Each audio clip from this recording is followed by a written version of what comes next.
अक्सर जांच एजेंसियों के लिए ये हमेशा एक अलर्ट का विषय होता है कि बांग्लादेश के रास्ते भारत के तमाम राज्यों में घुसपैठ की जाती है। ऐसे में एनआईए ने अब से कुछ वक्त पहले 3 लोगों को गिरफ्तार किया था। अब उन्होंने पूछताछ में चौंकाने वाले खुलासे किए हैं। उन्होंने अपने खुलासों में बताया है कि वो लोग मानव तस्करी के गिरोह में बीते काफ़ी लंबे समय से शामिल रहे हैं। पिछले 3 साल के दौरान उन लोगों ने भारत के तमाम राज्यों में, भारत के 6 से अधिक राज्यों में 50 से ज़्यादा लड़कियों की सप्लाई की है और ये सभी लड़कियां बांग्लादेश से भारत के तमाम राज्यों में लाई गई हैं। ऐसे में एनआईए की टीम ने जब पूछताछ की है तो रबी आलम और मोहम्मद उस्मान और शफीकुर, इन 3 लोगों ने पूछताछ में बताया है कि इन लड़कियों को 50,000 की कीमत पर बांग्लादेश से पहले म्यांमार लाया जाता था और फिर म्यांमार से इनको पश्चिम बंगाल लाते थे पानी के रास्ते, और पश्चिम बंगाल से देश के तमाम राज्य, उत्तर प्रदेश है, जम्मू कश्मीर है, पंजाब है, यहां पर इन लड़कियों की सप्लाई कर दी जाती थी। 50,000 इनका जो दाम है वो बांग्लादेश में लगता था और फिर 2-3 लाख इन तमाम राज्यों में जो इनकी सप्लाई की जाती थी,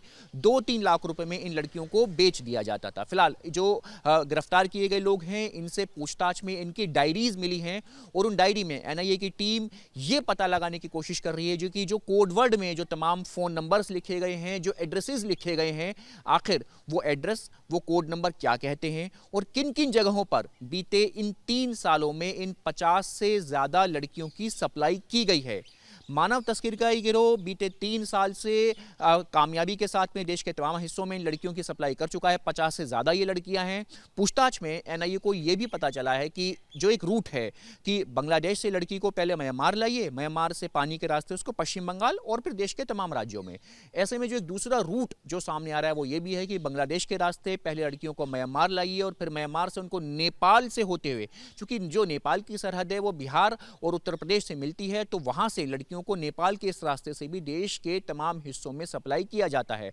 लड़की की जो कीमत है वो 2 से 3 लाख रुपए उन तमाम राज्यों में पहुंचते पहुंचते हो जाती है और बांग्लादेश में जो मूल कीमत है वो 50,000 रुपए के करीब रहती है। अब तक 6 से ज्यादा राज्यों में बीते 3 साल में 50 से ज्यादा बांग्लादेशी लड़कियों की सप्लाई ये जो मानव तस्करी गिरोह है ये कर चुका है। फिलहाल एनआईए की टीम उन तमाम डायरीज को, उन तमाम कागजों को, उन तमाम सूत्रों को खंगाल रही है कि आखिर कैसे उन सप्लाई की गई लड़कियों को बरामद किया जाए, आखिर कौन कौन पूरे इस मानव तस्करी के गिरोह में शामिल थे और इन सप्लाई की गई लड़कियों को गिरफ्तार करके वापस इनको बांग्लादेश कैसे पहुंचाया जाए। वीडियो जर्नलिस्ट जैनेंद्र के साथ मणिदीप शर्मा, न्यूज नेशन।